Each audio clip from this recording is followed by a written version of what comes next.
हाँ जी, नमस्कार। रात का समय है और साथियों आपके लिए वीडियो रिकॉर्ड कर रहा हूँ मैं।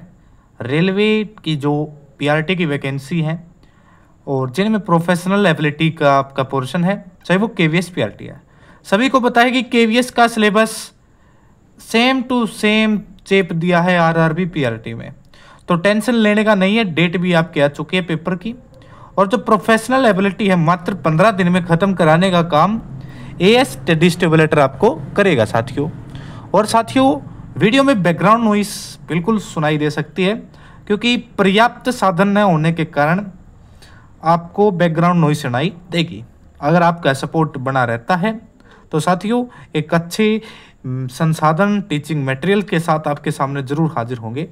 साथियों, मैं हूं आपके साथ आयुष शर्मा और आप देख रहे हैं यह मैराथन। तो एक यूनिट हम 2 दिन में कंप्लीट करेंगे।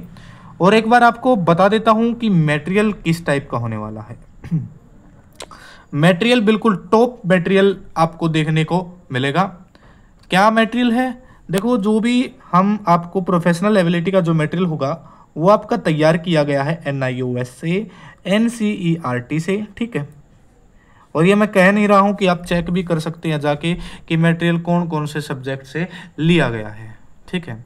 NIOS से है बिल्कुल और NCERT से है, और जो ऑफिशियल डाटा है वेबसाइट्स पर उससे लिया गया है, चाहे वो CBSE की वेबसाइट हो, KVS की वेबसाइट हो, सबसे डाटा लिया गया है। तो शुरुआत करते हैं आज के बेहतरीन सेशन की ओर, ठीक है। एक बार कंटेंट भी मैं आपको दिखाता हुआ चलूँगा, ठीक है। तो देखते हैं। देखिए, सारी चीज़ें हैं और हाई लेवल का आपका कंटेंट होने वाला है, ठीक है। समझ में आया? हाई लेवल का बिल्कुल आपका कंटेंट होगा और बेहतरीन तरीके से आपको सब कुछ समझाया जाएगा, क्योंकि NIOS से है, हर एक चीज़ NIOS से ली गई है, ठीक है। और अगर आप इस PDF को लेना चाहते हो तो भाई PDF को आपको परचेज ही करना होगा, क्योंकि हम एक YouTube पर तो बिल्कुल आपको फ्री करा रहे हैं, पर जो इस मटेरियल को इकट्ठा करने में जो मेहनत लगती है ना साथियों, उसमें बहुत ज़्यादा मेहनत है, ठीक है। बहुत ज़्यादा टाइम लग जाता है एक पूरे के पूरे मटेरियल को इकट्ठा करने में, क्योंकि अब मैं मटेरियल बनाता तब हूँ, सबसे पहले मैं बहुत सारी PDFs को, बहुत सारी बुक्स को रीड करता हूँ, तभी आपके सामने ये मटेरियल लेके आता हूँ। ऐसा नहीं है कि कुछ ही चेप दिया, गूगल से उठाया और सीधा चेप दिया, नहीं, ठीक है। और प्यारे दोस्तों, जो ये यूनिट है, ये यूनिट नंबर 2 है, ये यूनिट नंबर 2 है। तो आप कहोगे सर हम ये यूनिट नंबर 1 कहाँ गई? यूनिट नंबर 1 कहाँ है? यूनिट नंबर 1 हमने पहले करा दी थी, ठीक है। और ये यूनिट नंबर 2 से शुरुआत करेंगे। जो पहले वाली यूनिट है उसको दोबारा मैं अपलोड कर दूंगा, ठीक है। उसके कुछ टॉपिक रह गए थे, ठीक है। तो भाई 15 दिन में आपका सिलेबस बिल्कुल खत्म करेंगे बेहतरीन तरीके से। 1-2 दिन में एक यूनिट खत्म होगी और टोटल आपकी कितनी यूनिट बनती है? 5 यूनिट बनती हैं। तो इस तरीके से आपका जो पूरा का पूरा सिलेबस है 10 दिन में खत्म हो जाएगा, पर हम 5 दिन एक्स्ट्रा ले रहे हैं, क्योंकि एक आधी चीज़ कुछ भी नहीं छोड़ना है। देखो, 15 दिन में तो जो और यूट्यूब चैनल है ज़्यादा कुछ करा नहीं पाते, तो हम बिल्कुल 15 दिन में कंप्लीट थ्योरी आपको NIOS कंप्लीट कराएंगे, NCERT खत्म कराएंगे, ये बात आप देखो, ठीक है। तो ज़्यादा मैंने इंट्रोडक्शन दे दिया है, क्योंकि पहली आपका दिन है, तो टेंशन लेने का नहीं है। तो अंडरस्टैंडिंग द टीचिंग लर्निंग, ठीक है। इसमें सबसे पहले टॉपिक कितने हैं एक बार टॉपिक देख लेते हैं, ठीक है। सबसे पहला टॉपिक आपका है theoretical perspective on learning, factor affecting learning and implications, curriculum के कॉन्सेप्ट है, इंस्ट्रक्शनल प्लानिंग है, और है यूज ऑफ ICT है, और असेसमेंट है, एनहेंसिंग टीचिंग लर्निंग प्रोसेस है। ये चीज़ें हैं भाई, देखो 7 टॉपिक है। आप कह रहे हो सर ये तो बहुत छोटा है। भाई बहुत छोटा नहीं है, पॉइंट देख रहे हो, इनमें बहुत सारे कंसेप्ट हैं, ठीक है। आज की इस वीडियो में हम सबसे पहले एक तो पहला टॉपिक खत्म करेंगे थ्योरेटिकल पर्सपेक्टिव ऑन लर्निंग, उसके बाद दूसरा खत्म करेंगे, ठीक है, दूसरा है factor affecting learning and implications, और तीसरा टॉपिक खत्म करेंगे करिकुलम कंसेप्ट्स का। ये चीज़ें हम खत्म करने का कोशिश हम करेंगे 3, ठीक है। उसके बाद अगली जो मैराथन होगी उसमें हम क्या खत्म करेंगे, आगे के टॉपिक खत्म करेंगे। तो सबसे पहले हम टॉपिक 1 पे चले जाते हैं। देखो बिल्कुल कलरफुल चीज़ों का प्रयोग किया गया है, ठीक है। चैनल को सब्सक्राइब आप जरूर कर देना, ठीक है। और जो भी बच्चे देख रहे हैं, स्टूडेंट देख रहे हैं, अगर इसकी पीडीएफ लेना चाहते हो तो पीडीएफ आपको मिल जाएगी, टेंशन लेने का नहीं है, ठीक है। पीडीएफ अगर आपको लेना चाहते हो तो आपको डिस्क्रिप्शन बॉक्स में लिंक दिया गया है, उसमें ज्वाइन हो जाना है। टेलीग्राम का लिंक है, टेलीग्राम चैनल पे RRB KVS 2025 एक नाम से एक ग्रुप होगा, उसमें ज़्यादा ज्वाइन हो जाना है, ठीक है। तो आप हाय का मैसेज कर देना ग्रुप में, मैं आपको पर्सनल मैसेज कर लूँगा। देखो टॉपिक नंबर 1 है कि behaviourism, cognitivism, constructivism, understand each learning theory and how they effect. वे कैसे प्रभावित करती हैं कि एक टीचर की भूमिका को, एक लर्नर विद्यार्थी की भूमिका को, और टीचर और स्टूडेंट के बीच में रिलेशनशिप को, और टीचिंग्स मेथड्स को, क्लासरूम इन्वायरमेंट को, अंडरस्टैंडिंग डिसिप्लिन एंड पावर को किस प्रकार वे अफेक्ट करती हैं। तो देखिए साथियों, इससे पहले हमें इन सभी को समझना होगा कि ये क्या चीजें हैं। सबसे पहले चीज है बिहेवियरिज्म। बिहेवियरिज्म क्या होता है? व्यवहारवाद, सीखना, दिखाई देने वाले व्यवहार में बदलाव, ठीक है। सीखना मतलब कैसे सीखना कि जो दिखाई दे रहा है व्यवहार, उसमें बदलाव करके सीखना क्या है? व्यवहारवाद का प्रमुख सिद्धांत है। मानसिक प्रक्रियाओं की बजाय बाहरी प्रतिक्रियाओं पर ध्यान देना, बाहरी रिस्पॉन्स पर ध्यान देना। देखो इसमें क्या होगा? एक स्टिमुलस होगा, ठीक है, और स्टिमुलस के नाम पर ही हमारे चैनल का नाम पड़ा है AS स्टडी स्टिमुलेटर, ठीक है।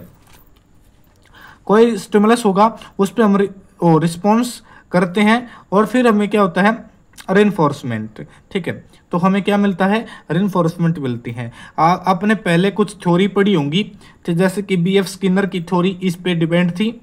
इसके कुछ मनोवैज्ञानिक जो मानते हैं, जैसे कि JB वाटसन व्यवहारवाद को मानते हैं, ठीक है, क्योंकि JB वाटसन को व्यवहारवाद का जनक भी कहा जाता है, ठीक है। इन्होंने कहा था जो psychology should study observable behaviour only. जो साइकोलॉजी है वो क्या होनी चाहिए? स्टडी है ऑब्जर्वेबल बिहेवियर का, ठीक है। JB वाटसन को व्यवहारवाद का जनक माना जाता है। उसके बाद BF स्किनर ऑपरेंट कंडीशनिंग की थ्योरी दी थी, आपने पहले पढ़ी होगी। अगर आप सीटेट की तैयारी करके आए हो तो आप भली भांति इस चीज से वाकिफ होगे।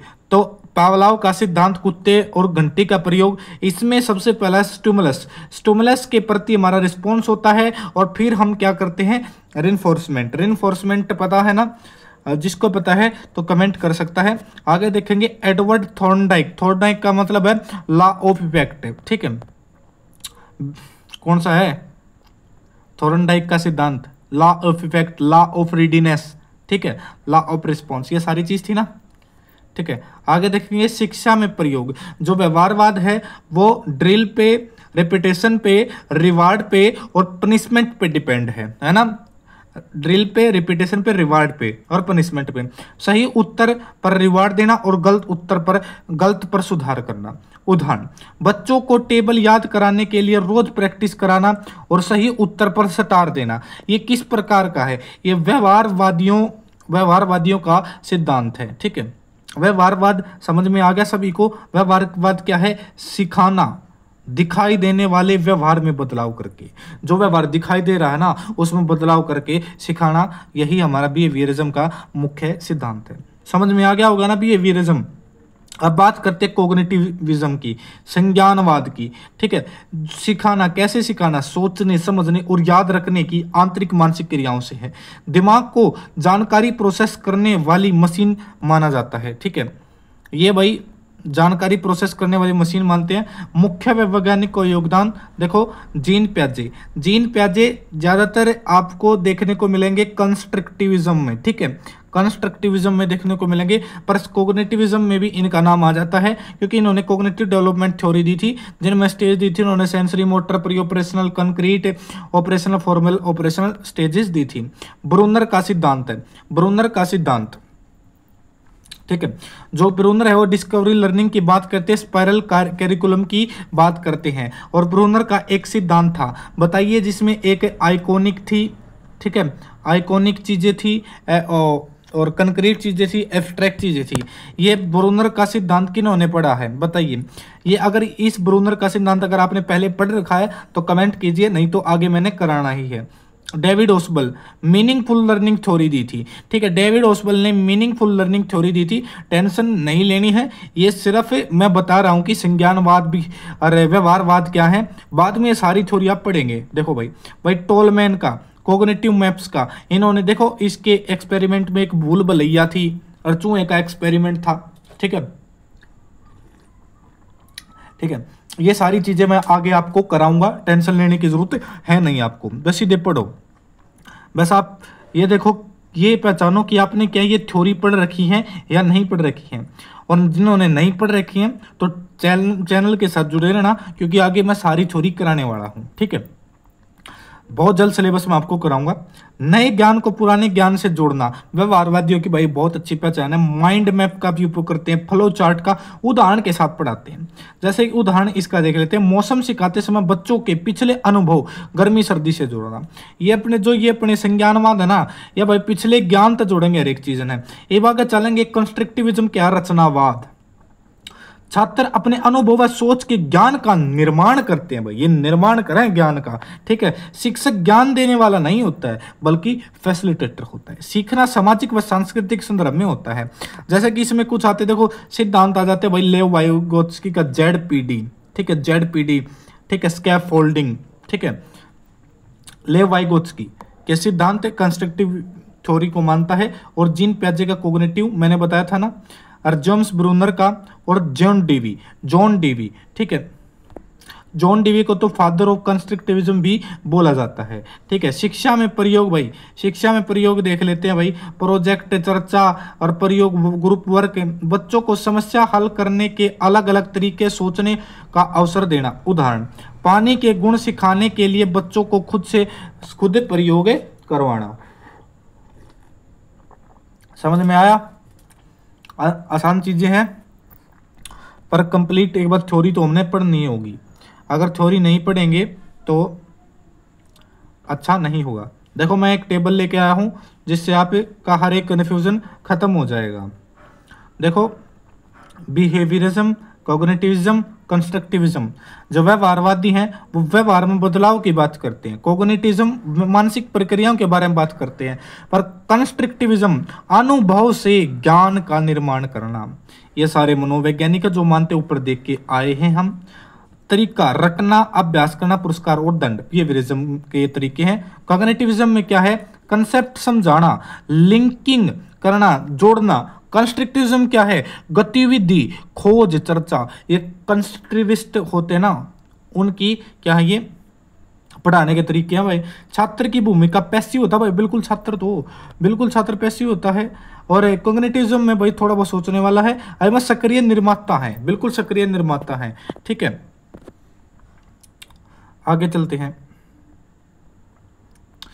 अब देखेंगे, देखो जैसे कि ऊपर हमने पढ़ लिया कि व्यवहारवाद, संज्ञानवाद और रचनावाद क्या होता है, बिहेवियरिज्म, कॉग्निटिविज्म और कंस्ट्रक्टिविज्म। अब हम देखेंगे इन तीनों चीजों को कैसे अफेक्ट करती हैं एक टीचर की भूमिका को, एक लर्नर की भूमिका को, और स्टूडेंट और टीचर के बीच में जो रिलेशनशिप है ना, जो संबंध है, उनको कैसे प्रभावित करती हैं। ठीक है भाई, चलो भाई देखेंगे। भाई देखो लाइक जरूर कर दो भाई, गर्मी में बना रहा हूँ, कति पसीने हो लिए हैं। चैनल को सब्सक्राइब जरूर कर देना है सभी को, जितने भी देख रहे हैं। ठीक है, पेपर में जब बैठोगे ना, जब हर एक चीज़ पढ़ाई और मिलेगी ना, तब मेरे को याद करोगे तब। ठीक है, तो व्यवहारवाद में सबसे पहले भूमिकाएं देख लें भाई। भूमिकाएं देखते हैं। शिक्षक की क्या भूमिका है व्यवहारवाद में। शिक्षक की भूमिका ज्ञान देने वाला होता है और भाई कंट्रोल करा है। ठीक है, स्पष्ट निर्देश देता है, नियम और अभ्यास पर जोर, सही उत्तर पर पुरस्कार और गलत पर दंड। विद्यार्थी की क्या भूमिका होती है, पैसिव रिसीवर होता है, बस सुने जाएगा भाई, निर्देश का पालन करेगा, बार बार अभ्यास और याद करेगा। ठीक है, शिक्षक और विद्यार्थी के बीच में संबंध औपचारिक और अनुशासन आधारित होता है। ठीक है, शिक्षक का अधिकार अधिक होता है, विद्यार्थी आज्ञाकारी हुआ है भाई। संज्ञानवाद में क्या हुआ है,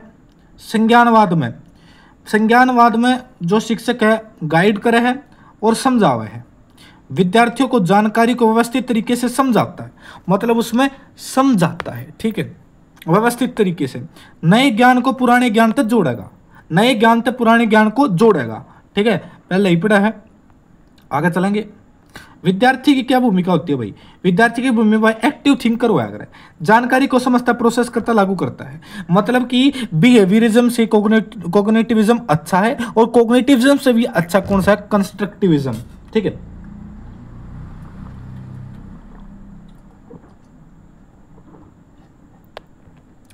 अब आप कहोगे कि सर अगर सबसे अच्छा कंस्ट्रक्टिविज्म है तो हम इन्हें क्यों पढ़ रहे हैं, क्योंकि इनका पढ़ने का एक मतलब है। देखो सबसे पहला हमने व्यवहारवाद पढ़ा, व्यवहारवाद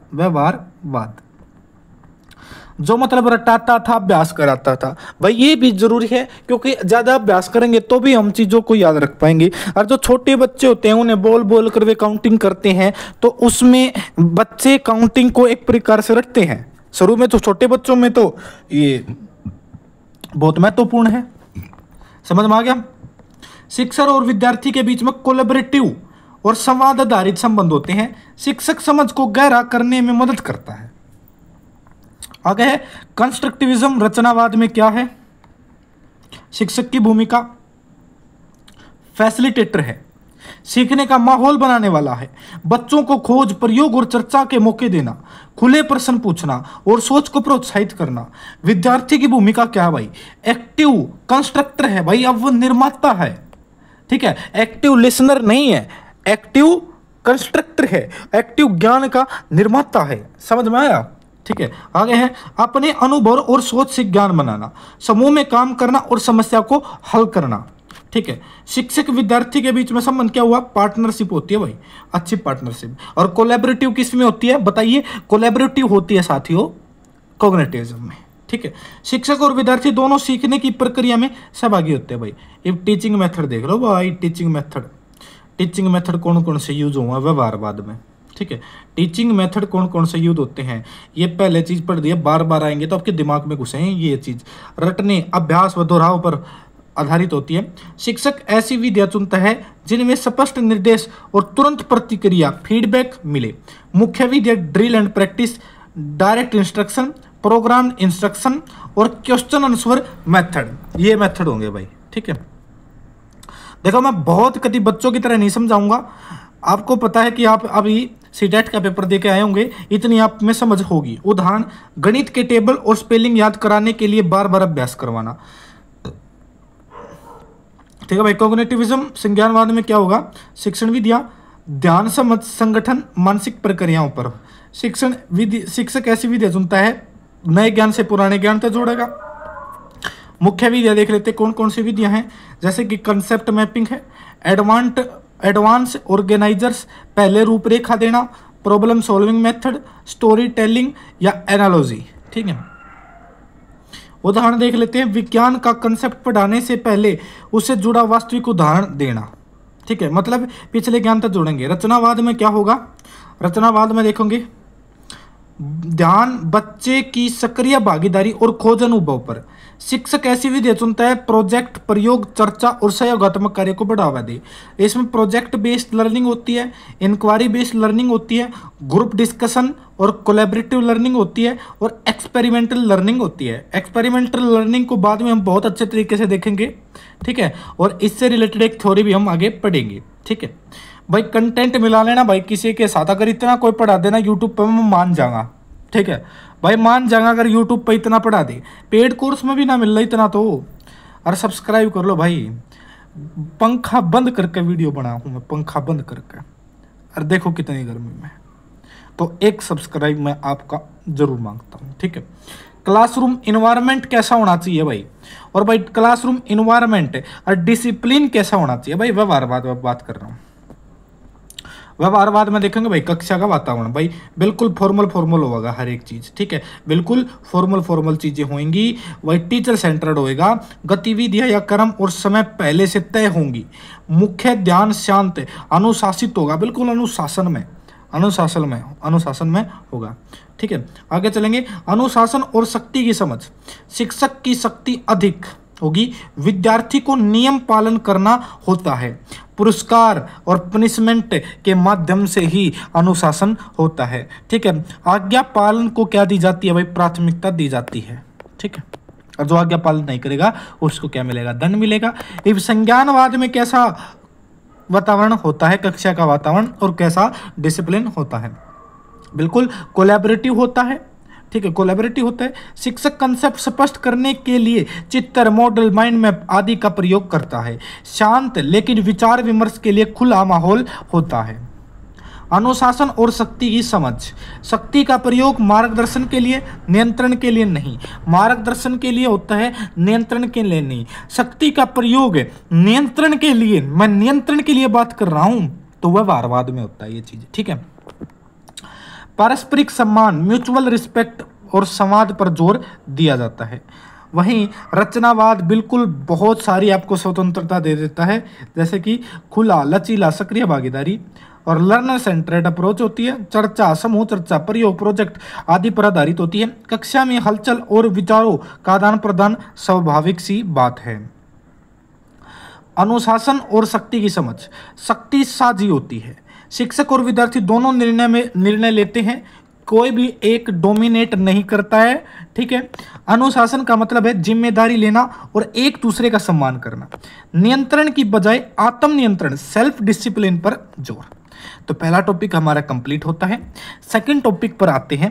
ठीक है, पढ़ाने का तरीका अच्छा लगा हो, मेरा टीचिंग स्टाइल अगर आपको अच्छा लगा हो तो चैनल को सब्सक्राइब कर ले, क्योंकि अब भावी अध्यापक बनने वाले हैं।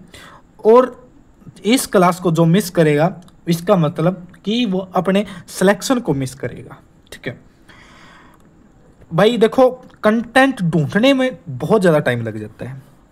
ये सारा कंटेंट ना, मैं आपको बताता हूँ कितनी देर लगी है।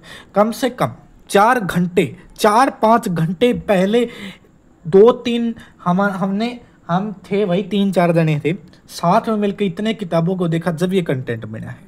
बहुत इफेक्टिव होने वाला है, अच्छा कंटेंट है। ठीक है, आप ही बताएंगे, मैं अपने कंटेंट की खुद तारीफ नहीं करूंगा। ठीक है, देखो अगर इस कंटेंट की अगर आपको पीडीएफ लेना चाहते हो तो पीडीएफ के लिए आपको पैसे लगाने पड़ेंगे।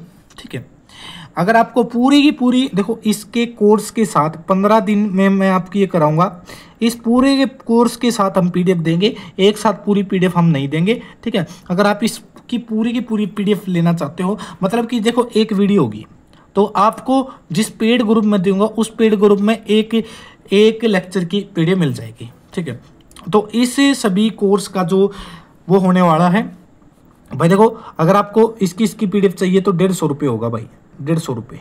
ठीक है, 150 रुपये कोर्स में ऐड हो गए और आपको पीडीएफ मिल जाएगी। समझ में आया साथियों? ठीक है, तो शुरुआत करते हैं साथियों नेक्स्ट टॉपिक की। नेक्स्ट टॉपिक है factor affecting learning and implications. ठीक है, लर्निंग को कैसे, कौन से फैक्टर अफेक्ट करते हैं। ठीक है, जैसे कि designing classroom instruction, planning student activities. ठीक है, और creating learning space in school, planning organise teaching learning. मतलब कि इन सभी को कौन से फैक्टर क्या करते हैं, अफेक्ट करते हैं। ठीक है भाई, चलो देखेंगे design classroom instruction. Design classroom instruction, इसका मतलब क्या होता है, कक्षा में पढ़ने के तरीके, भाषा और निर्देश इस तरह तैयार करना कि सभी विद्यार्थी आसानी से समझ सके, उसे बोलते हैं डिजाइनिंग क्लासरूम इंस्ट्रक्शन। मतलब एक ऐसा मटेरियल तैयार करना जो सभी को समझ में आए, ये इसे कहते हैं अकोमोडेशन, कि स्टडी मटेरियल ऐसा बना देना कि सभी को समझ में आ जाए। ठीक है, और इसमें कौन कौन से फैक्टर अफेक्ट करते हैं, विद्यार्थियों की उम्र और बौद्धिक स्तर भाई।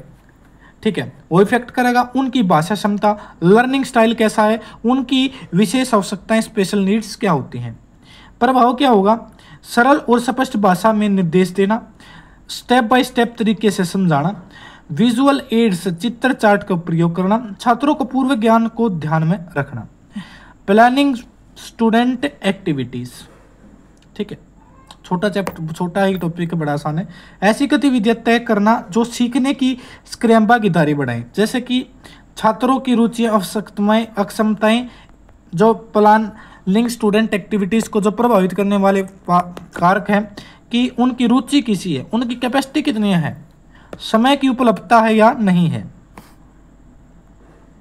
विषय का प्रकार, क्या वो विषय में थ्योरी है या प्रैक्टिकल है, यह भी बिल्कुल डिपेंड करता है।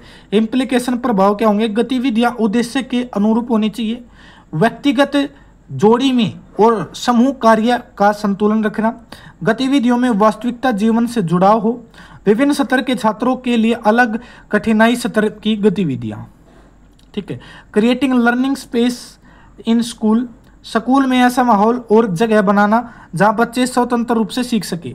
पर इसको भी कुछ इफेक्ट करने वाले कारक हैं, जैसे कि कुछ भौतिक कारक हैं, जैसे कि कक्षा का आकार की साहब है भाई, सही इन्वायरमेंट बनेगा कि नहीं, कि कक्षा का आकार भी भाई डिपेंड करेगा भाई, रोशनी डिपेंड करेगी, हवा वेंटिलेशन सही है, ये भी चीज़ भी डिपेंड करेगी, सुरक्षा और सुविधा भी डिपेंड करेगा, और संसाधन, लाइब्रेरी, लैब है, ICT उपकरण है या नहीं, ये सारी चीज़ें क्या करेंगे, डिपेंड करेंगी। इम्प्लीकेशंस क्या हो सकते हैं इसके, कक्षा का फर्नीचर लचीला, समूह कार्य के अनुकूल होना चाहिए, सीखने के कोने, लर्निंग कॉर्नर्स बनाना, जैसे कि रीडिंग कॉर्नर्स हो गया, साइंस कॉर्नर हो गया, खुले और असुरक्षित स्थान जहां बच्चे प्रयोग और प्रोजेक्ट कर सके, ये हमें करने चाहिए। अगर हमें creating learning space in school, मतलब लर्निंग स्पेस हमने स्कूल में बनाना है, तो ये चीज़ें हमें करनी पड़ेंगी। Planning and organising teaching learning, सालाना, मासिक और दैनिक योजना बनाकर पढ़ाई को व्यवस्थित करना, पर इसमें भी बाधाएं आ सकती हैं। कुछ देखेंगे कि सिलेबस और समय सीमा, सिलेबस इतना हो और उसकी समय सीमा बहुत कम हो, मूल्यांकन की तिथियां, स्कूल के विशेष कार्यक्रम। ठीक है।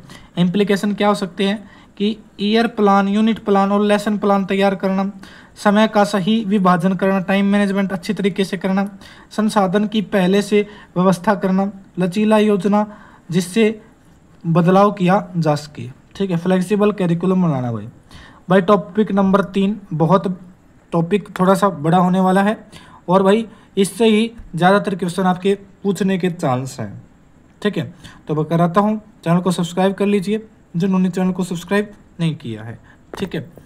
आप डेली मेरे साथ, मैं कह रहा हूँ कि आप मेरे साथ 15 दिन इस चैनल पर जुट जाओ, वीडियो के साथ मेरे साथ बने रहो। मैं आपको ये विश्वास दिलाता हूँ कि आप सबसे पहले सबसे डिटेल सिलेबस मेरे साथ आप अपना कंप्लीट करोगे। ठीक है भाई। देखो, कैरिकुलम के कंसेप्ट हैं टॉपिक नंबर 3 में, यूनिट 2 का टॉपिक है। ठीक है। इसमें सबसे पहले हमें क्या पढ़ना है कि सिलेबस और करिकुलम में क्या अंतर होता है, ओवर्ट कैरिकुलम और हिडन कैरिकुलम क्या होता है, FLN पढ़ेंगे बहुत अच्छे तरीके से, अर्ली चाइल्डहुड केयर एजुकेशन पढ़ेंगे, और इसके अंदर हम पढ़ेंगे early intervention, competency based education और एक्सपेरिमेंटल लर्निंग। कहा था ना एक्सपेरिमेंट। ठीक है। एक्सपीरियंस लर्निंग पढ़ेंगे। ठीक है। एक्सपीरियंस क्या है,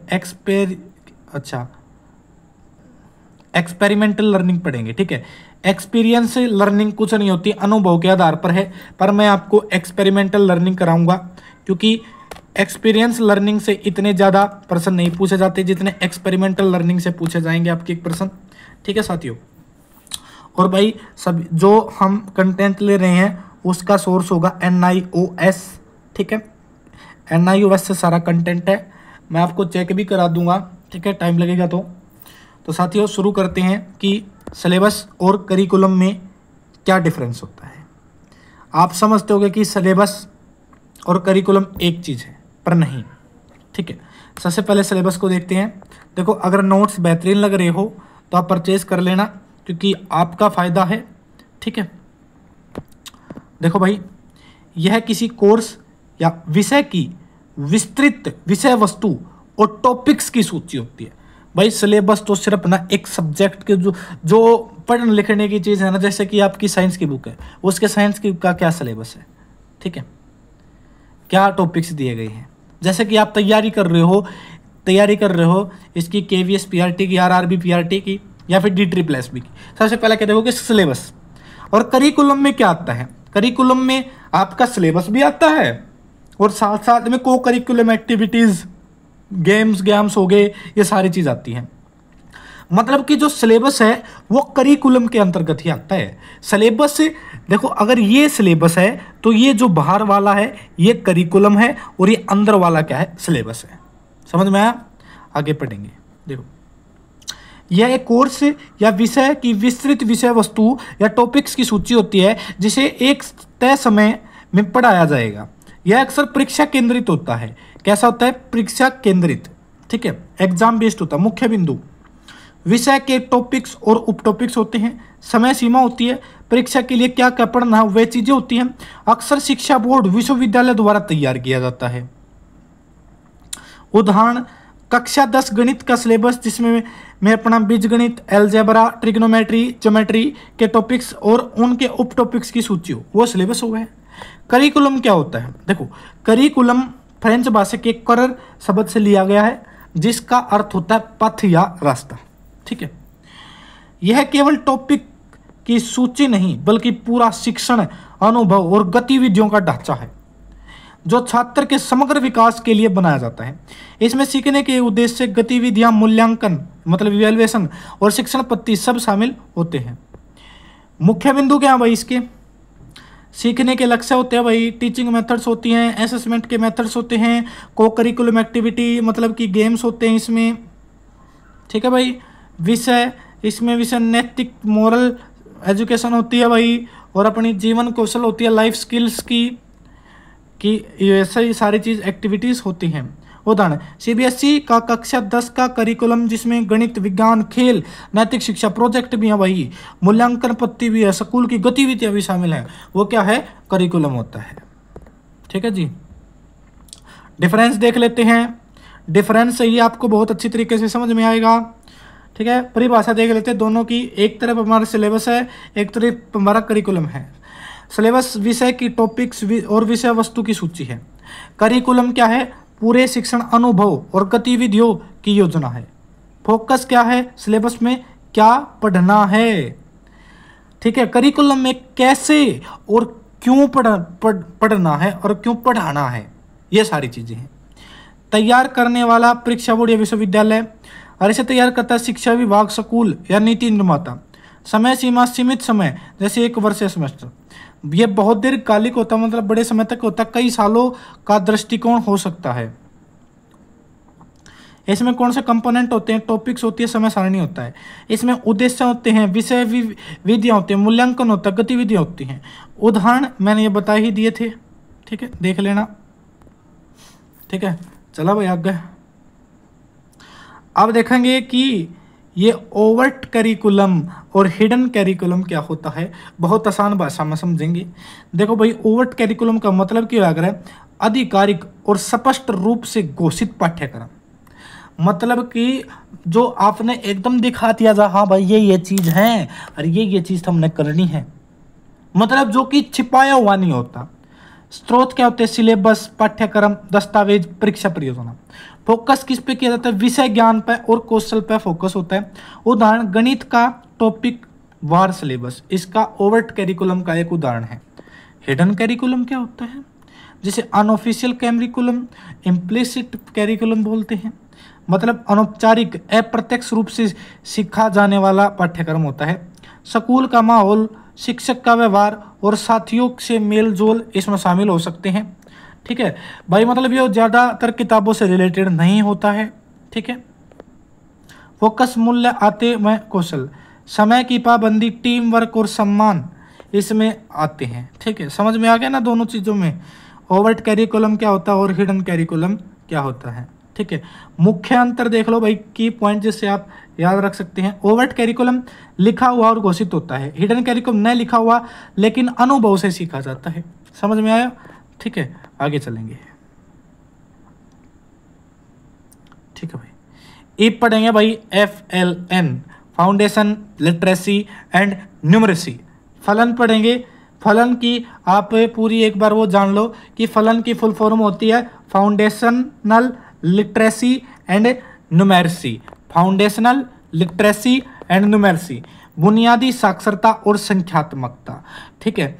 आगे देखेंगे, जो फाउंडेशन लिटरेसी का मतलब क्या होता है, इसमें क्या है? ओरल लैंग्वेज डेवलपमेंट, और डिकोडिंग, ध्वनि के आकार व तालमेल, पढ़ने का प्रवाह और रीडिंग कम्प्रीहेंशन और राइटिंग पर क्या हो जाता है, मतलब कि फाउंडेशन लिटरेसी में क्या होना चाहिए कि उनका भाषाई विकास होना चाहिए, ठीक है।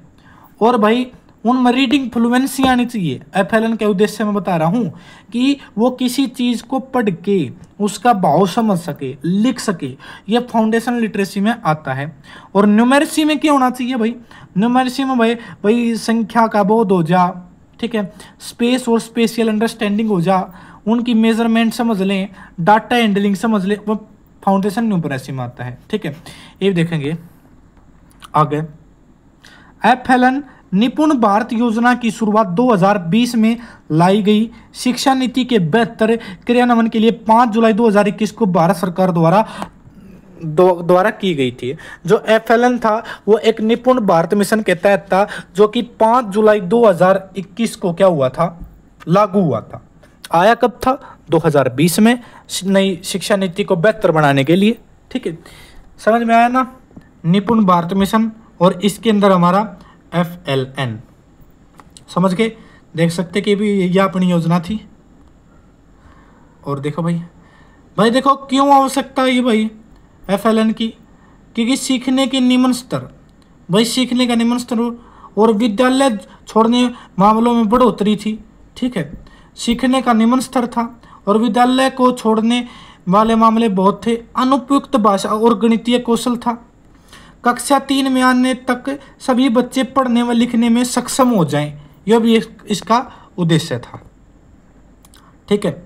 आगे है मुख्य उद्देश्य, देखेंगे कि गेम, डिस्कवरी बेस्ड लर्निंग और गतिविधि आधारित शिक्षा शास्त्र को शामिल करके इससे बच्चों की दैनिक जीवन और स्थितियों से जोड़कर बच्चों की घरेलू भाषा और औपचारिक रूप से शामिल करके एक समावेशी कक्षा, इंक्लूसिव एजुकेशन वातावरण, एनवायरनमेंट सुनिश्चित करना, ठीक है।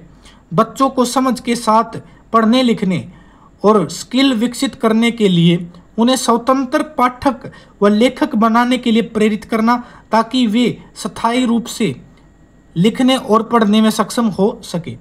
बच्चों को हाई क्वालिटी टीचिंग मटेरियल उपलब्ध कराना, जो उन्हें सांस्कृतिक विरासतों से भी रिलेट कराए, ठीक है। ये मटेरियल उनकी स्थानीय भाषा अथवा मदर टंग में उपलब्ध हो, ठीक है। शिक्षा के सत्र लेवल का इवैल्यूएशन किया जाना चाहिए, ठीक है। और इसमें क्या बनानी चाहिए भाई, पोर्टफोलियो, रोल प्ले के माध्यम से, टीम वर्क या प्रोजेक्ट मेथड दे दो भाई, और क्विज के माध्यम से, ठीक है। आगे है best method to make children run. अच्छा भाई देखो, बेस्ट मेथड कौन सा बेस्ट मेथड है, तो उसके लिए एक अप्रोच है, आपसे पूछी भी जा सकती है, ELPS, जिससे आप बच्चों को सिखा सकते हैं। कौन सी है, ELPS, याद रखो, ELPS approach. ELPS approach, E से एक्सपीरियंस के माध्यम से, L से लैंग्वेज स्पोकन से, ठीक है, L से लैंग्वेज स्पोकन से, P से पिक्चर्स के माध्यम से, और S से सिंबल्स के माध्यम से, ठीक है। तो ELPS का मतलब समझ गए होंगे ना, ELPS, E से, E किसके माध्यम से, E से अपना एक्सपीरियंस, L से लैंग्वेज स्पोकन, P से पिक्चर, और S से सिंबल्स के माध्यम से समझा सकते हो भाई। ये आगे देखेंगे, थोड़ा सा ये साफ नहीं है, कोई बात नहीं, एडजस्ट कर लेना। SPM क्या है, स्कूल प्रिपरेशन मॉड्यूल, ठीक है, प्रिपरेटरी क्लास और अपना बाल वाटिका के लिए, ठीक है। मॉड्यूल क्या है, देखो भाई इसमें क्या होता है कि 3 मंथ प्ले बेस्ड लर्निंग करानी है फॉर ऑल ग्रेड 1 स्टूडेंट। बाल वाटिका के अंदर कितने, 3 मंथ की प्ले बेस्ड लर्निंग। एलिमेंट्स क्या होंगे इसमें, एक्टिविटीज़ होंगी, ठीक है, और साउंड से पहचानना, वर्ड से, अल्फ़ाबेट से, कलर्स एंड शेप्स, नंबर्स आदि चीज़ों का ज्ञान कराना है, ठीक है। SPM की फुल फॉर्म इंपॉर्टेंट रहेगी, स्कूल प्रिपरेशन मॉड्यूल, ठीक है, फॉर, ठीक है, प्रिपरेटरी क्लास और अपनी बाल वाटिका के लिए, ठीक है। मटेरियल क्या होगा इसमें, मटेरियल है भाई 2B NCERT और SCERT जो बनाएगी, वेहर, ठीक है। आंगनवाड़ीज में, प्री प्राइमरी स्कूल्स में, ठीक है, इनमें बनाई जाएगी, क्योंकि जब अपनी जब प्रिपरेटरी क्लास होती हैं, जिन्हें प्रेप भी बोला जाता है, बाल वाटिकास होती हैं, ठीक है, इनमें ही ज़्यादातर ये चीज़ें करवाई जाएंगी। 3 मंथ तक क्या करानी है, प्ले बेस्ड लर्निंग, ठीक है। ठीक है, देख रहे हो जी कंटेंट है। असेसमेंट शुड बी, असेसमेंट कैसी होनी चाहिए, पर्पस ऑफ असेसमेंट, देखो असेसमेंट फॉर लर्निंग का उपयोग करना है, असेसमेंट इन लर्निंग का, असेसमेंट एज लर्निंग का, असेसमेंट ऑफ लर्निंग का, ठीक है। असेसमेंट फॉर लर्निंग क्या होती है, फॉर्मेटिव, असेसमेंट क्या ऑफ लर्निंग क्या होती है, बताइए बताइए भाई, सबमिटिव होती है, और अपनी assessment as learning self learning होती है, ठीक है। ठीक है, आगे देखेंगे, एडेप्टिव असेसमेंट का यूज़ करना, फॉर्मेटिव असेसमेंट का और स्कूल बेस्ड असेसमेंट का प्रयोग करना है साथियों। पीयर ट्यूटरिंग, पीयर ट्यूटरिंग पता है तुम्हें कि आप अपने साथी से कुछ सीखते हैं और उसे सिखाते हैं, यही तो पीयर ट्यूटरिंग है। All viable method will be explore to support teachers in the mission of attaining universal FLN, foundation literacy and numeracy, ठीक है। तो इसमें क्या भाई चीज़ें वो देख लो, ठीक है। पीयर ट्यूटरिंग क्या है, ज़्यादा कुछ इसमें समझने की जरूरत है नहीं, कुछ नहीं, अपने दोस्त को सिखाना, बस यही चीज़ें हैं। आगे है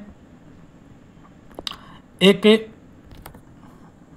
मिशन है, लक्ष्य है, learning goals of the mission, the national mission will be declare the overall national targets in achieving learning outcomes including year wise outcomes to be achieved by the year 2026 by each state UT, ठीक है। मतलब कि 2026-27 तक क्या करने हैं, एक national mission है जिसमें सभी राज्य को और यूटीज को फाउंडेशनल रूप से लिटरेसी और न्यूमरेसी का टारगेट दिया गया है, ठीक है। Overall literacy and numeracy targets to achieve the objective of mission are set form of लक्ष्य और target of foundation literacy and numeracy. मतलब कि 2026-27 तक FLN का जो वह सभी के सभी लक्ष्य हैं वे अचीव करवाने हैं, ठीक है। और इसमें ग्रेड वाइज, ठीक है, बाल वाटिका से लेकर ग्रेड 3 तक सभी के सभी लक्ष्य दिए गए हैं, जिनको ध्यान से हमें याद रखना है, ठीक है। समझ में आया मेरे प्यारे दोस्तों? देखते हैं, देखो भाई, बाल वाटिका के लिए रिकॉग्नाइज लेटर्स, लेटर्स को पहचानना, एंड कोरस्पॉन्डिंग साउंड्स, और उनकी जो साउंड्स है ना उनको पहचानना आना चाहिए। Read simple words comprising of at least 2 and 3 alphabet, मतलब कि 2 से लेकर 3 वर्ड के अल्फ़ाबेट क्या करने आने चाहिए, पढ़ने आने चाहिए। Recognise and reads numerals up to 10, मतलब 10 तक तो नंबर आने चाहिए, गिनती आनी चाहिए, ठीक है। Arrange numbers object shapes occurrence of events, मतलब कि यहाँ पे 3 बॉल हैं तो कोई भी नंबर उठाना, जैसे कि कितने नंबर है, 3 नंबर उठा दिया फ्लैश कार्ड में, मतलब इस प्रकार से बाल वाटिका में बच्चे को आ जाना चाहिए।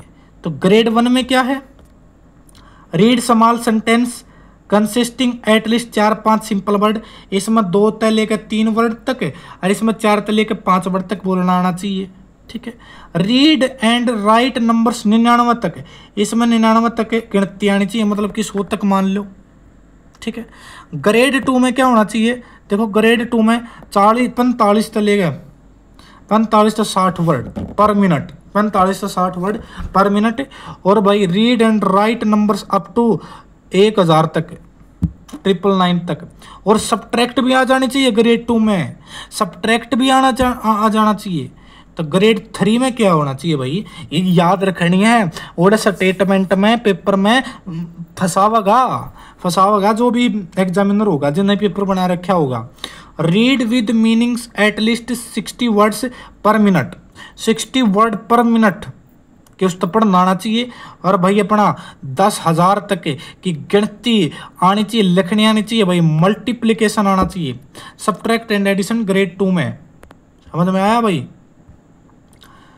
पक्का आ गया? सब्सक्राइब करो बिल्कुल चैनल को, ठीक है। अब आते हैं भाई early childhood care and education.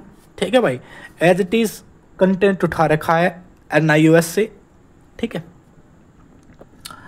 और बहुत अच्छी तरीके से अरेंज किया है, बहुत समय लगा था इस चीज में। देखो भाई,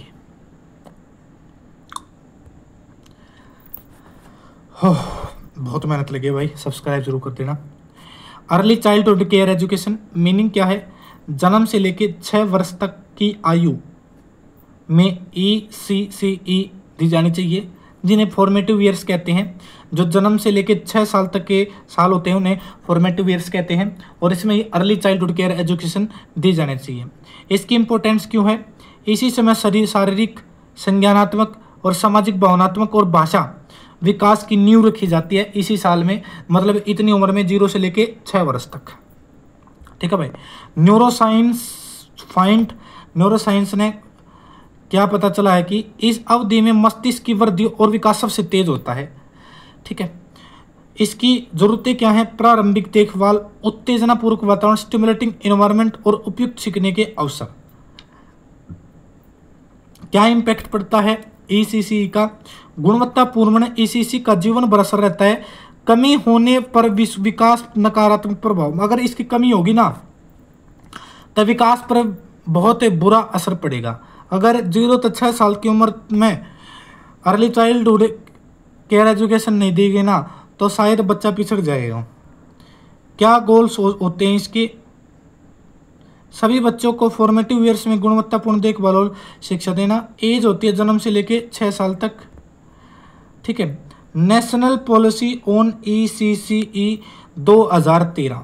भाई नेशनल पॉलिसी आई थी अर्ली चाइल्डहुड केयर एजुकेशन 2013 में, एक पॉलिसी आई थी। इन्होंने सब स्टेजेस दी गई हैं। ठीक है, कंसेप्शन से लेकर बर्थ तक, मतलब कि जब गर्भधान होता है जन्म तक की पहली स्टेज है, दूसरी स्टेज है 0 से 3 साल की, और अगली है 3 से 6 साल की। ठीक है, कितनी स्टेज में बांटा गया? 3 स्टेजेस में बांटा गया है। इंपॉर्टेंस क्या भाई? इंपॉर्टेंस तेज शारीरिक और मानसिक विकास का सबसे महत्वपूर्ण समय भाई। इसमें प्यार, स्नेह, स्वास्थ्य, स्वास्थ्य, सुरक्षा और उत्तेजनापूर्वक वातावरण प्रदान करना। एजुकेशन खोज, प्रयोग, अवलोकन, भागीदारी और सभिकता के माध्यम से ज्ञान, कौशल और दृष्टिकोण में मूल्य प्राप्त करना। ECCE का मतलब क्या है कि बच्चे के स्वास्थ्य, पोषण और प्रारंभिक शिक्षा के अवसर देना।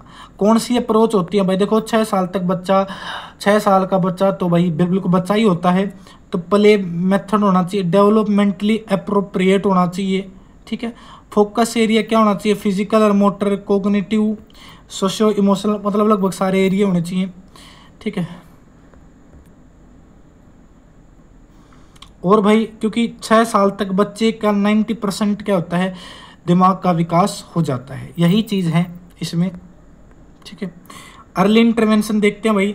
अर्ली इंटरवेंशन 0 से 3 साल तक की उम्र तक सबसे प्रभावी समय होता है। अगर इसमें इंटरवेंशन कर लिया जा, मतलब किसी भी उसका, मतलब उसे कहते हैं किसी भी अगर कोई भी डिसेबिलिटी हो, ठीक है, किसी भी चीज़ की कमी हो, अगर 0 से 3 साल की उम्र में पहचान ली जा तब सही हुआ करे। ठीक है, चलो भाई, तो इसमें क्या होती है भाई? अर्ली इंटरवेंशन में डेवलपमेंटल स्क्रीनिंग की जाती है। मतलब स्क्रीनिंग क्या होता है? स्क्रीनिंग जैसे कि एक प्रोसेस होती है जिसमें छांटा जाता है। स्क्रीनिंग छांटने की एक प्रोसेस है किसी भी ग्रुप में से इंडिविजुअल को, कि उसमें कोई भी एबनॉर्मेलिटी तो नहीं है, मतलब कि किसी प्रकार की विकलांगता या अन्य समस्या नहीं है। अगर हो तो उसे अर्ली इंटरवेंशन प्रोग्राम में भेजा जाता है, जहाँ पर उसकी अर्ली चाइल्डहुड केयर एजुकेशन दी जाती है भाई। इसमें थेरेपीज होती हैं, speech therapy, physiotherapy, occupational therapy, vocational therapy, special education आदि चीज़ें होती हैं। ठीक है, स्वास्थ्य एवं पोषण सहयोग, अभिभावक मार्गदर्शन और काउंसलिंग भी की जाती है काउंसलर के द्वारा। इंपॉर्टेंस क्या होती है भाई इसकी? मस्तिष्क में तीव्र विकास और अवस्था में अधिकतम लाभ, विकलांगता के प्रभाव को कम करना। देखा, बताया ना, स्कूल रेडीनेस, सामाजिक भागीदारी को बढ़ाना। स्टेक होल्डर्स क्या क्या हो सकते हैं इसके? स्वास्थ्य कर्मी होता है भाई, विशेष शिक्षा कर्मी स्पेशल एजुकेटर होता है, काउंसलर होता है, माता पिता होते हैं। आउटकम क्या निकल के आते हैं? बच्चे के समग्र विकास में और जीवन की गुणवत्ता सुधारने में मदद मिलती है। ठीक है भाई, आगे देखेंगे कि भारत में अर्ली चाइल्डहुड केयर एजुकेशन क्या थी। भाई भारत में बढ़ती जागरूकता, प्रारंभिक वर्षों में गुणवत्तापूर्ण देखभाल का महत्व समझा गया है। भारत में सबसे पहले अर्ली चाइल्डहुड केयर एजुकेशन में सबसे पहले जो ध्यान दिया था वह गिज्जूभाई बधेका, जो ये बाल मंदिर, गिज्जूभाई बधेका ने बाल मंदिर की स्थापना की थी भावनगर गुजरात में। ठीक है, बाल मंदिर की स्थापना की थी गिज्जूभाई बधेका ने। और फिर आई अपनी ताराबाई मोडक। ठीक है भाई, जब आप NIOS में सर्च करोगे ना, देखो कई बच्चों को चुल मची रहती है कि सर ये कहाँ से करा रहे हो, तो एक बार गूगल पे जाके क्या करना है आपने कि अर्ली चाइल्डहुड केयर एजुकेशन लिखना है और बाद में NIOS सर्च कर लेना है। जो आपके सामने एक पिंक सी PDF होगी, उसको खोल लेना है और उसमें देख लेना है कि ये सारी चीज़ है या नहीं है। सबसे पहले कौन अग्रदूत थे, किन्होंने प्रयास किया था? सबसे पहले थी गिज्जूभाई बधेका, बाल मंदिर की स्थापना की थी भावनगर गुजरात में। दूसरे ताराबाई मोडक, नूतन बाल शिक्षा संघ की स्थापना करी थी मुंबई में, नूतन बाल संघ की मुंबई में। और मारिया मोंटेसरी को आप जानते हैं, मोंटेसरी पत्ती बच्चे की प्राकृतिक विकास पर बल। ठीक है, प्लेवे मेथड का यूज होता है मोंटेसरी मेथड में।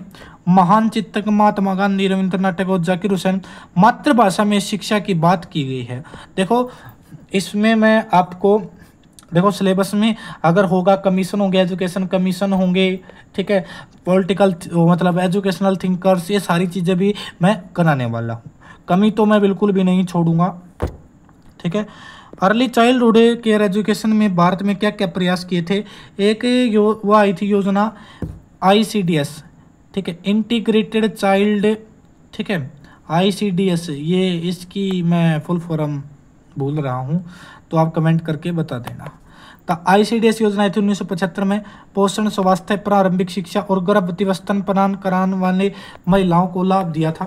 पंचवर्षीय योजनाओं में भी और NECCE नीति 2013 में गुणवत्तापूर्ण प्रारंभिक शिक्षा की पहुंच सुनिश्चित की गई थी। निजी NGO के भी बहुत सारे योगदान दिए गए हैं इसमें। भारत में सबसे ये इम्पोर्टेंट रहने वाला अपना ये बहुत इम्पोर्टेंट है क्योंकि फैक्चुअल क्वेश्चन पूछेगा तो यहीं से बनेगा। वैश्विक स्तर पर तो UNCRC 1989 में वह करी थी। फिर विश्व शिक्षा सम्मेलन हुआ था थाईलैंड में। फिर विश्व शिक्षा मंच 2000 में जो सेनेगल में हुआ था। ठीक है, वैश्विक स्तर पर बहुत ज़्यादा प्रयास किए गए, जो कि ये मुश्किल है पूछना, इतने इम्पोर्टेंट नहीं है। एक ये इम्पोर्टेंट है, इस डेट को आप याद रख सकते हैं। ठीक है, अब आते हैं भाई कॉम्पिटेंसी बेस्ड अप्रोच। ये क्या भाई कॉम्पिटेंसी बेस्ड अप्रोच, इसको समझते हैं। देखो, सीखने का ऐसा तरीका जिसमें स्पष्ट रूप से तय किया जाता है कि विद्यार्थियों को कौन सा ज्ञान, समझ और कौशल हासिल करना है। मतलब पहले तय कर दिया जाए कि विद्यार्थियों को कौन सा ज्ञान, कौन सी समझ और कौन सा कौशल हासिल करना है। इससे आउटकम बेस्ड एजुकेशन कहते हैं। कॉम्पिटेंसी बेस्ड अप्रोच को आउटकम बेस्ड एजुकेशन भी कहते हैं। कॉम्पिटेंसी का मतलब होता है क्षमता, और इसका अर्थ क्या होता है? किसी कार्य या गतिविधि को प्रभावी ढंग से करने के लिए आवश्यक कौशल, ज्ञान, दृष्टिकोण और व्यवहार, ठीक है, आदि को क्या करना, विकसित करना। यह स्पष्ट रूप से परिभाषित और मापी जाने वाली गतिविधि होती है। मतलब इसमें विद्यार्थी को पहले बता दिया जाए उन्हें कितना ज्ञान लेना है और कितना उन्हें समझ हासिल करनी है। यह होगा कॉम्पिटेंसी बेस्ड लर्निंग होती है। मुख्य विशेषताएं क्या होती है भाई? विशेषताएं देखो भाई, इसमें एक तो अचीवेबिलिटी होती है, वह गुण क्षमता जो व्यक्ति प्राप्त कर सकता है। मेजरेबिलिटी होती है, स्पष्ट रूप से परिभाषित और मापी जा सकती है। और आगे है कम्युनिकेबिलिटी होती है भाई, और एप्रोप्रिएटेंस होती है, मतलब एज एप्रोप्रिएट होती है, विद्यार्थी के स्तर की होती है, उसके कैपेसिटी के अकॉर्डिंग होती है। ये देखो अलग अलग लेवल्स पे देखनी है तो हमारे लिए इंपॉर्टेंट है प्राइमरी लेवल पर क्या कॉम्पिटेंसी होनी चाहिए, क्या क्षमता होनी चाहिए। ठीक है, लैंग्वेज में देखते हैं सबसे पहले।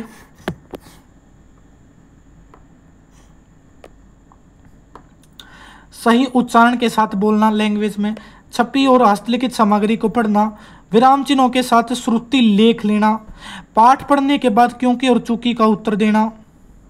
मैथमेटिक्स में 1 से 20 तक वस्तुओं के चित्रों से गिनना, ये प्राइमरी लेवल की बात कर रहा हूँ मैं।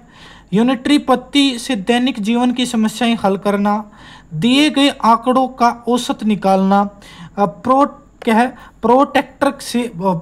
प्रोटेक्टर से कोण मापना, मैथमेटिक्स की ये है वह है। देखिए याद करनी है भाई, NIOS में नू की नू दे रखी है और पेपर में पूछ ली ना वहीं पर टाइम फिस हो जाएगी, क्योंकि ये चीज़ आप याद नहीं करते, ध्यान से पढ़ते नहीं हो। समझ में आई। अब आगे देखेंगे इन्वायरमेंटल स्टडीज। इन्वायरमेंटल स्टडीज में क्या है, बड़ों, साथियों और पड़ोसियों के प्रति शिष्टाचार, दैनिक आवश्यक वस्तुओं के उत्पादन में लगे कार्यों की सूची, मानचित्र पर मुख्य भौगोलिक विशेषताएं पहचानना, पानी शुद्ध करने व सरल प्रयोग करना, पानी शुद्ध करने व सरल प्रयोग करना। अब देखो भाई, जो स्किल और कॉम्पिटेंसी में क्या अंतर होता है। सबसे पहले स्किल को देख लेते हैं। स्किल किसी कार्य को एक निश्चित दक्षता स्तर तक करने की क्षमता, किसी कार्य को एक निश्चित दक्षता स्तर पर करने की क्षमता स्किल कहलाती है। कहते एक निश्चित स्तर पर किसी कार्य ने कितना सही तरीके से कर सका है, बस उसके एक निश्चित स्तर होगा। समझ में आई भाई। और कॉम्पिटेंसी केवल कौशल नहीं बल्कि उससे सही परिस्थितियों में उच्च स्तर पर लागू करना। कॉम्पिटेंसी क्या होती है, उच्च स्तर पर लागू होती है, और स्किल्स क्या है, एक निश्चित स्तर होता है किसी काम को करने का। अब पढ़ते हैं भाई अनुभवात्मक अधिगम। अनुभवात्मक अधिगम परिभाषा, यह एक रणनीति है जिसमें अधिगम लर्निंग प्रत्यक्ष अनुभव के माध्यम से होता है। मतलब अनुभव करके सीखना यार। अनुभव को प्रोसेस करना वह अधिगम का मुख्य भाग है। वास्तविक जीवन की परिस्थितियों से जोड़ने के लिए फील्ड वर्क और प्रत्यक्ष अनुभव का उपयोग। विशेषताएं, प्रत्यक्ष अनुभव से अर्थ निकालने की प्रक्रिया, मतलब कि प्रत्यक्ष अनुभव, डायरेक्ट एक्सपीरियंस करके किसी भी चीज का अर्थ निकालना। दूसरों के अनुभव से सुनने पढ़ने की बजाय स्वयं खोज करना, प्रयोग करना, अवलोकन, जिसे इंग्लिश में ऑब्जर्वेशन कहते हैं। व्यक्तिगत आवश्यकताओं और इच्छाओं को ध्यान में रखकर सीखना। आत्म प्रेरणा और आत्म मूल्यांकन आवश्यक होता है। ठीक है। मैं तो क्या वही नए कौशल, दृष्टिकोण, सोचने के नए तरीके सीखने में सहायक। सीखने की प्रक्रिया में अनुभव का महत्वपूर्ण योगदान होता है। मज़ेदार, सम्मानजनक और सहभागी वातावरण इसे प्रभावी बनाता है। लंबे समय तक ज्ञान बनाए रखने में मदद करता है। अच्छे शिक्षक की क्या भूमिका होती है भाई, विषय के प्रति उत्साही, अनुभवात्मक अधिगम का अभ्यास कराने वाला होना चाहिए। प्रतिभागियों के पूरी तरह शामिल करने में सक्षम, कि सभी शामिल हो। ठीक है, कोई भी एक्टिविटी में। ठीक है। कल्पना को प्रोत्साहित करना और विभिन्न प्रकार के शिक्षार्थियों के लिए प्रत्यक्ष अनुभव उपलब्ध कराना। Process of involve experiential learning, मतलब कि क्या प्रोसेस होती है एक्सपीरियंस लर्निंग में शामिल करने की सभी बच्चों को, क्या क्या स्ट्रेटेजीज हो सकती हैं देखेंगे। कंसेप्ट की पहचान करें जिसमें फील्ड वर्क या अवलोकन की संभावना हो। ठीक है। फील्ड वर्क की योजना बनाएं और छात्रों को यथासंभव प्रत्यक्ष अनुभव दें। अनुभव के आधार पर फीडबैक लें और जानकारी एकत्रित करें। छात्रों को अवधारणा और प्रक्रियाओं का अर्थ स्वयं निकालने दें। नए ज्ञान की पुष्टि के लिए संदर्भ तैयार करें। ठीक है। चलो भाई आगे चलेंगे। उदाहरण मतलब कि इलेक्शन विलेज का कोई भी, जिसमें बच्चे को क्या करके एक दो बच्चों को पोलिंग बूथ पे बिठा के और बच्चों की वोट डलवा के इस प्रकार का एक्सपीरियंस करा के उनको सिखाया जा सकता है। ठीक है। अब देखेंगे सीधे भाई कोल्ब का experiential learning. Experiential learning theory बहुत इंपॉर्टेंट है, कोल्ब्स की बहुत इंपॉर्टेंट है, यहाँ से प्रश्न पूछे जाएंगे। ठीक है, इन्होंने एक साइकिल दिया था, क्या दिया था? साइकिल। ठीक है, इसमें सबसे पहला क्या है, बच्चा कंक्रीट एक्सपीरियंस करता है, फिर उसकी रिफ्लेक्टिव ऑब्जर्वेशन करता है, फिर एब्स्ट्रैक्ट कंसेप्चुअलाइजेशन करता है, और फिर एक्टिव एक्सपेरिमेंटेशन करता है, और फिर दोबारा कंक्रीट एक्सपीरियंस। ऐसे साइकिल चलती रहती है। ठीक है, कौन कौन सी 4 वे दी थी? स्टेज तो नहीं है, साइकिल दी थी। कौन कौन से 4 कंसेप्ट दिए थे? याद रखना ही उनको, मेरे साथ बोलेंगे। सबसे पहले कंक्रीट एक्सपीरियंस, फिर है रिफ्लेक्टिव ऑब्जर्वेशन। पहला कौन सा है? पहला है कंक्रीट एक्सपीरियंस, पहला कंक्रीट एक्सपीरियंस, दूसरा रिफ्लेक्टिव ऑब्जर्वेशन। ठीक है, तीसरा एब्स्ट्रैक्ट कंसेप्चुअलाइजेशन, और तीसरा एक्टिव एक्सपेरिमेंटेशन। ठीक है, और देखो भाई ध्यान से समझो, डेविड कोल्ब के अनुसार अधिगम एक सतत चक्र है जो अनुभव और चिंतन पर आधारित है। अनुभव, एक्सपीरियंस पे और थिंकिंग पर आधारित है। एक कंटिन्यूस साइकिल है जो किस पे बेस्ड है? उस पे, एक्सपीरियंस पे और थिंकिंग पे। इसके 4 चरण हैं। सबसे पहले कंक्रीट एक्सपीरियंस, किसी गतिविधि या घटना में सीधे भाग लेना। ठीक है, कंक्रीट मतलब मूर्त, प्रत्यक्ष रूप तय। ठीक है, भाग लेना। उदाहरण, चुनाव में उम्मीदवार बनाना या वोट डालना। ठीक है, मतलब कि चुनाव का वो ले रहे हैं, चुनाव का मतलब एक परफॉर्म कर रहे हैं। ठीक है, रिफ्लेक्टिव ऑब्जर्वेशन, अनुभव के बाद सोचना, अवलोकन करना, विभिन्न दृष्टिकोण को देखना। मतलब जो वह चीज करी उसने अपने मन में सोचना, कितने मैंने कुछ गलत तो नहीं कर दिया, या कभी यह चीज नो होनी थी या नो होनी थी, मतलब इसे विचारत है, अपने दिमाग में सोचना। उदाहरण, चुनाव की प्रक्रिया में आई कठिनाइयों पर विचार करना। ठीक है, आगे चलेंगे। एब्स्ट्रैक्ट कंसेप्चुअलाइजेशन, अमूर्त अवधारणात्मककरण, हिंदी में तो बड़े अजीब नाम है ना। अवलोकन और चिंतन के सिद्धांत, नियम, कंसेप्ट बनाना। अब जो चीज उन्हें सीखी, जो चीज उन्हें करी, अब उससे रिलेटेड है अपने अंदर कंसेप्ट बना लेना। उदाहरण, लोकतांत्रिक चुनाव के सिद्धांत को समझना। पहले मैं खुद एक किसी परफॉर्मेंस करी कि कुछ बच्चे पोलिंग अफसर बना दिए, और कुछ बच्चे वोट डाल रहे हैं, कुछ बच्चे थोड़ी रखवाली कर रहे हैं। अरे मतलब कि उस चीज़ तक नो आ गई कि हाँ भाई लोकतांत्रिक देश में सभी को वोट डालने का अधिकार है, ये कंसेप्ट बना लिया। एक्टिव एक्सपेरिमेंटेशन क्या होगा? सीखी गई अवधारणा को नए कार्यों या परिस्थितियों में आजमाना, अगली बार चुनाव प्रक्रिया में सुधार करना। समझ में आया? ये था भाई अपना कोल्ब्स का साइकिल। तो प्यारे साथियों, ये पूरा का पूरा लेक्चर आपको कैसा लगा बताना ज़रूर। और भाई कल इस यूनिट को बिल्कुल कंप्लीट कर लेंगे। ठीक है, अब जिसको भी भाई पसंद आया हो ना, तो एक बात कहना चाहूँगा कि चैनल को सब्सक्राइब जरूर कर लेगा भाई वो, क्योंकि कंटेंट बहुत मेहनत लगी है कंटेंट बनाने में।